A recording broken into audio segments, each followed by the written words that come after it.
कैसे बनी अच्छी बहू। पिया की शादी को बस 1 महीना हुआ था और अभी से ही पिया और उसकी सास में अनबन बरकरार रहने लगी थी। सवेरे सवेरे अपना लाल सूजा हुआ मुंह लेकर सुलोचना अपने घर के हॉल में चक्कर काट रही थी। तभी आधी नींद में पिया अपने कमरे से बाहर आती है। मम्मी जी, आप ये इस तरह हॉल में चक्कर क्यों काट रही हैं? अब बहू इतनी चतुर आएगी तो हॉल के चक्कर ही काटूंगी ना मैं।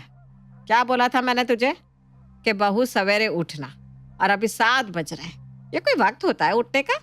सूरज सर पर आ गया है, 2-4 घंटे में तो दोपहर हो जाएगी। क्या ये भी सही वक्त नहीं है? हे भगवान, तो अब कब उठूं? 9 बजे उठने की आदत को छोड़कर आपके कहने पर 7 बजे उठकर खड़ी हो गई हूं मैं, और फिर भी आपको वो लेट लग रहा है मम्मी जी। हाँ, और जोर जोर से बोलकर प्रेम को जगा देना, फिर फूट फूट कर रोना उसके सामने। थोड़ा ड्रामा कर लेना कि मेरी सास मुझे सोने तक नहीं देती। ये तो हद हो गई। अब बात को कहां से कहां ले जा रही है मम्मी जी? अब जबान कम चला। तुम्हारे डैडी जी 2 घंटे पहले ही उठ गए। पर इतने सवेरे उठकर मैं करूंगी क्या मम्मी जी? यही तो तुम लोगों की सोच है। अरे भाई, सवेरे उठने से ताजी हवा लगती है शरीर को, 10 बीमारियां नहीं होती। आजकल तुम लोगों को ये स्ट्रेस टेंशन क्यों होता है? देर तक सोने के कारण ही तो होता है, वरना मुझे कौन सा काम है?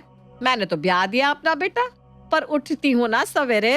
तेरे ससुर जी को देख ले, 4 बजे के बाद 1 मिनट पर भी बिस्तर पर नहीं रहते। पिया ठान लेती है कि इस बार अपनी सास को खुश करके ही रहेगी, और रात को वो पहले ही 2:30 बजे का अलार्म लगाकर सो जाती है। अब जब डैडी जी से पहले उठूंगी ना तो मम्मी जी पक्का खुश हो जाएंगी। अलार्म बजते ही पिया अपनी सास के कमरे में जाकर उन्हें उठाती है।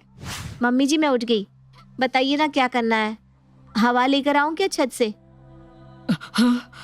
तू इतनी रात को यहाँ क्या कर रही है? जा बाहर जा। अरे आप ही ने तो बोला था मम्मी जी सवेरे जल्दी उठना। अब इससे जल्दी मैं क्या ही उठूं? किसी काम की नहीं है तू सच में। अरे निकल बाहर, अभी मुझे हार्ट अटैक आ जाता। अगली सुबह सुलोचना अपनी बहू के पास जाकर उससे कहती है, तूने जल्दी उठने की कोशिश तो की थी बहू, मैंने तुझे कुछ ज्यादा ही सुना दिया था। चल, अब से मैं तुझे नहीं डांटती बस। ओ मम्मी जी, लव यू। और पिया अपने घर के कामकाज में लग जाती है।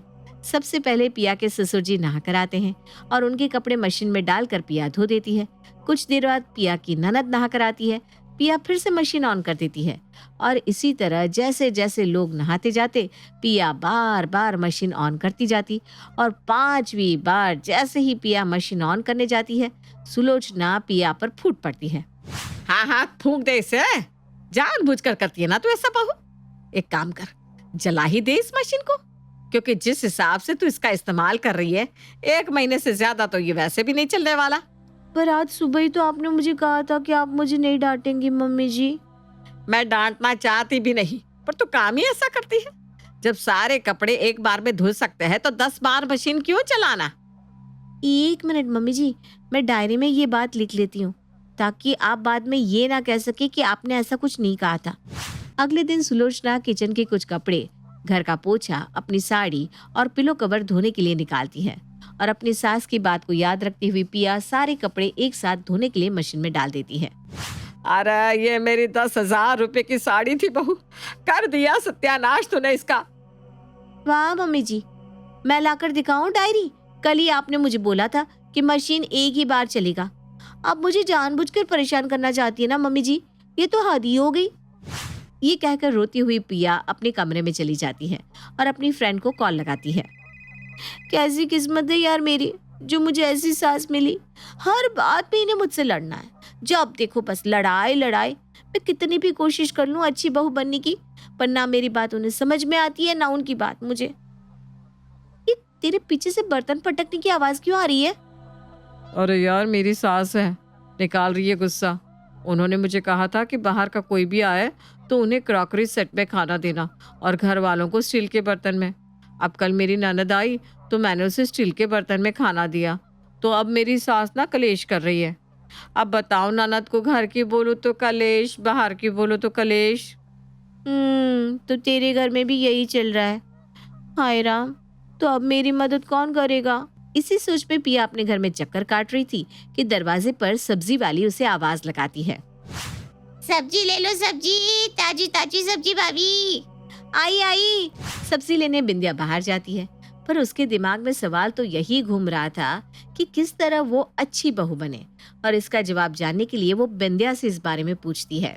एकदम से घर छोड़ देने का भाभी, मेरी सास तो मेरे को बड़ा परेशान करती थी, इसलिए मैंने तो तलाक ले लिया, डिवोर्स बोले तो। फिर क्या हुआ दीदी? फिर मैंने दूसरी शादी की, पर वहाँ भी मेरी सास से मेरी नहीं बनी। फिर तीसरी, अभी 1 महीने बाद ना मेरी शादी है, देखते हैं वहाँ अगर सास से बन जाए तो। हे भगवान, तू प्रॉब्लम बता रही है या बढ़ा रही है? अब कहाँ मिलेगा इस प्रॉब्लम का सॉल्यूशन? तभी पिया की नजर सामने वाले घर की दीवार पर पड़ती है, जहाँ एक पोस्टर लगा हुआ था जिस पर कुछ लिखा था, अगर सास से रिश्ता हो बनाना तो सीमा क्लासेस ही आना। अगर हमारे 1 महीने का कोर्स लेने के बाद आप एक अच्छी बहू नहीं बन पाई तो आप मुझे गंजी कर दीजिएगा। अपने बालों की बाजी लगाकर कोई अगर ऐसा दावा कर रहा है तो बात में दम तो जरूर होगा। और अपना सामान बांधकर पिया पहुंच जाती है सीमा क्लासेस। 2 महीने की क्लासेस है मैम, आपको एडवांस पेमेंट करनी होगी, 30,000 फीस है। अगर एक बार आपने ये 60 डेज ट्रेनिंग ले ली, फिर आपके घर खुद मंथरा भी आ जाए तो कलिश नहीं करवा पाएंगी। और क्या था, पिया सीधा करण के पास जाती है और उससे 30,000 रुपए क्लासेस के लिए मांगती है। अब ये कौन सा नया टट्टू पाल लिया तुमने पिया? ऐसा कुछ नहीं होता, सास बहू के बीच तो लड़ाई कॉमन है, इसका सॉल्यूशन किसी के पास है ही नहीं। नहीं, मुझे करनी है क्लासेस, मुझे बनना है अच्छी बहू। और करण से पैसे लेकर पिया सीमा को दे देती है और हो जाती है उसकी ट्रेनिंग शुरू। तो अब मैं हूँ तुम्हारी सास और तुम मेरी बहू। अब अगर तुम्हें चावल खाना हो तो तुम क्या कहोगी? कि मुझे चावल खाना है, और आपके लिए क्या बना दूं मम्मी जी? ओहो, यही तो नहीं करना। तुम्हें जो भी खाना हो उसका उल्टा कहना है, मम्मी जी मुझे रोटी खाने का मन है। देखो, एक सास कभी ये नहीं देख सकती कि जो उसकी बहू चाहे वैसा हो, इसलिए वो खुद तुम्हारी मर्जी का उल्टा ही कहेंगी। चावल बना ले बहू, और फिर अपनी एक्टिंग शुरू करोगी तुम, और अच्छी बहू की तरह अपने मन की छोड़कर अपनी सास की मर्जी का चावल बनाओगी। तो ऐसे तुम दोनों के मन का भी हो जाएगा। सास को लगेगा कि उसके दबदबे से चावल बना है, पर तुम तो खुद के मन का ही कर रही होगी। सास भी खुश, तुम भी खुश। अरे वाह मैम, मान गए आपको। इसी तरह आप मुझे ट्रेनिंग देती रही तो पक्का मैं एक अच्छी बहू साबित हो ही जाऊंगी। और कुछ इसी तरह के नुस्खे, टिप्स और ग्रूमिंग के साथ 2 महीने के बाद पिया की ट्रेनिंग हो जाती है खत्म। 2 महीने बाद पिया ये ठान कर वापस अपने ससुराल आती है कि अब वो अच्छी बहू साबित होकर रहेगी। कुछ दिनों तक तो पिया की ट्रेनिंग का असर दिखता है और एक बार भी उसके और उसकी सास में मतभेद नहीं होता। पर फिर एक दिन चावल खाने का बड़ा मन कर रहा है। जाकर मम्मी जी से कहती हूँ मुझे रोटी खानी है। पिया अपनी सास के पास जाकर खुशी खुशी उनसे कहती है, मम्मी जी वो मेरा ना रोटी खाने का बड़ा मन कर रहा है, तो मैं आटा लगा लूँ क्या? अच्छा, तेरा रोटी खाने का दिल है तो चावल रहने दे, फिर रोटी बना ले, मैं भी वही खा लूंगी। नहीं नहीं मम्मी जी, आपको अगर चावल खाने का मन है तो चावल ही बनेंगे। अरे ना ना बहू, खुद के लिए तू रोटी बनाएगी, फिर मेरे लिए चावल बनाएगी। अरे बेकार में काम क्यों बढ़ाना, तू रोटी बना, हमेशा मेरे मन की ही क्यों हो। पिया का पासा पड़ जाता है उल्टा। मुंह बनाकर वो वापस किचन में आ जाती है। जब तक चावल ना खाओ मेरा तो जी ही नहीं भरता। पर अब क्या करूं, चावल बनाऊंगी तो भी फंसूंगी, और ना बनाऊं तो पेट साफ नहीं होगा, जिससे मुझे चिड़न होगी, और कहीं इस चिड़न में मैं मम्मी जी से लड़ाई ना कर बैठूं। ओहो, अब क्या करूं, मम्मी जी को कुछ कह भी नहीं सकती।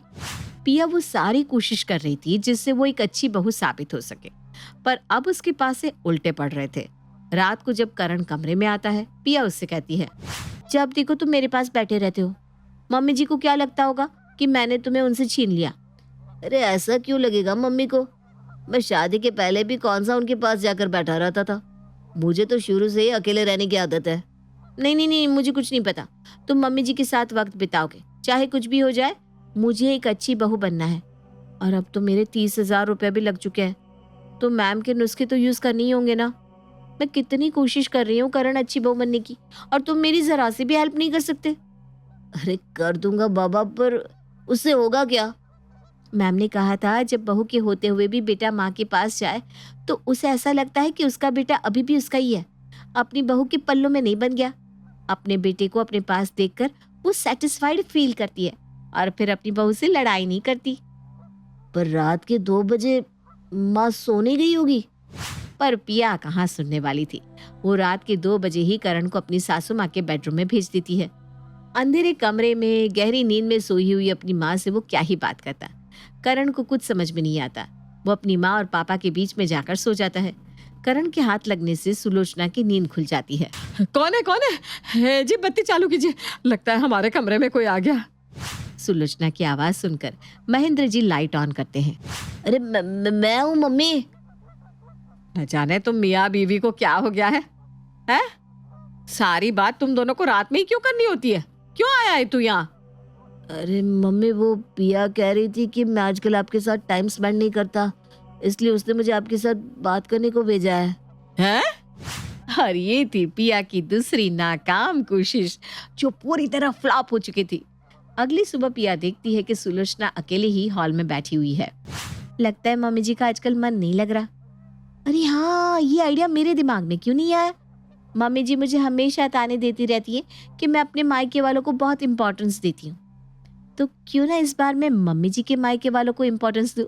यस, उसके बाद तो मुझे बेस्ट बहू घोषित कर ही देंगी। और क्या था, पिया एक एक कर अपनी सास के सारे रिलेटिव्स को कॉल करके अपने घर बुला लेती है।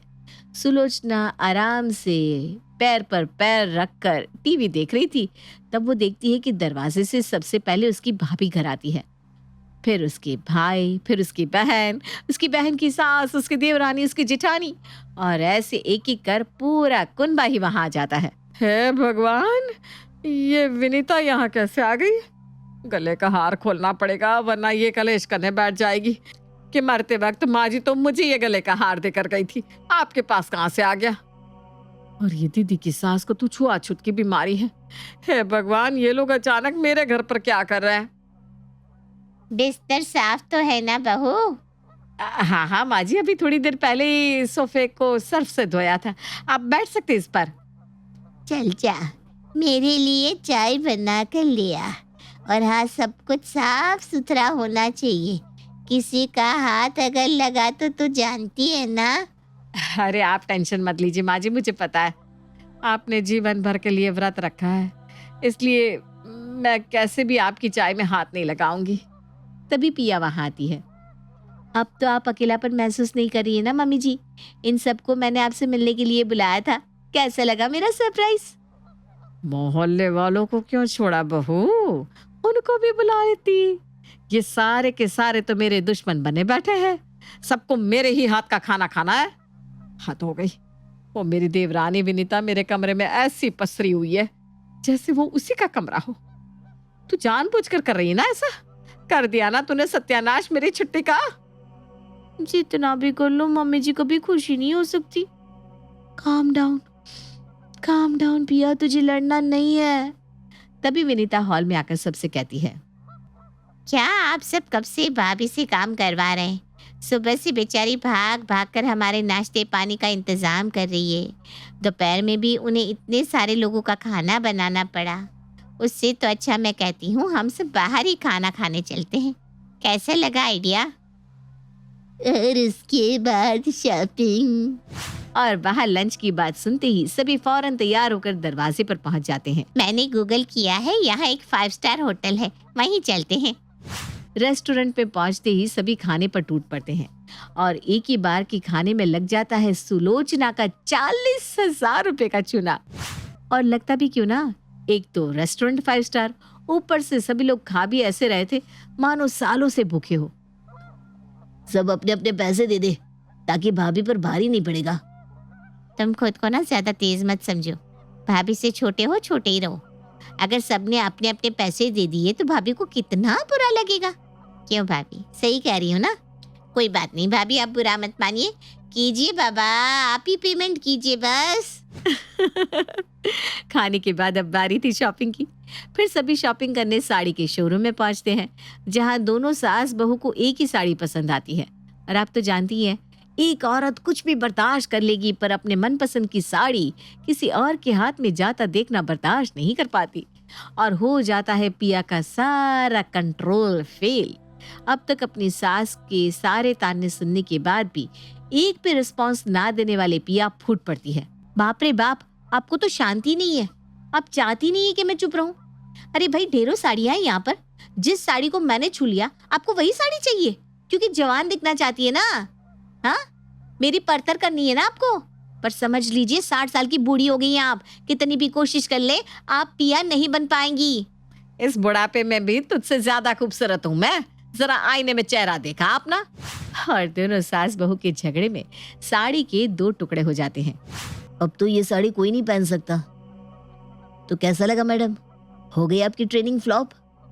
आपकी बहू अच्छी बहू बनने की ट्रेनिंग लेकर आई थी मम्मी, फिर भी हो गया ना कलेश। अच्छा, इस कारण से तू इतने दिनों से चुप थी? तेरी चुप्पी के कारण तो मेरी तबीयत बिगड़ती जा रही थी। अरे बहू, जब तक मैं तुझे 2-4 बातें सुना ना दूं, तेरी 2-4 बातें ना सुन लूं, मेरा खाना ही हजम नहीं होता। क्या सच्ची मम्मी जी? और नहीं तो क्या बहू, यही तो मजा है ससुराल का। तो मैं चलूं? कहाँ? अरे भाई, ट्रिमर खरीदने। वो क्या टैगलाइन थी? अगर इस ट्रेनिंग के बाद भी सास बहू के बीच में प्यार ना हुआ तो मुझे गंजा कर देना। तो चले सीमा क्लासेस।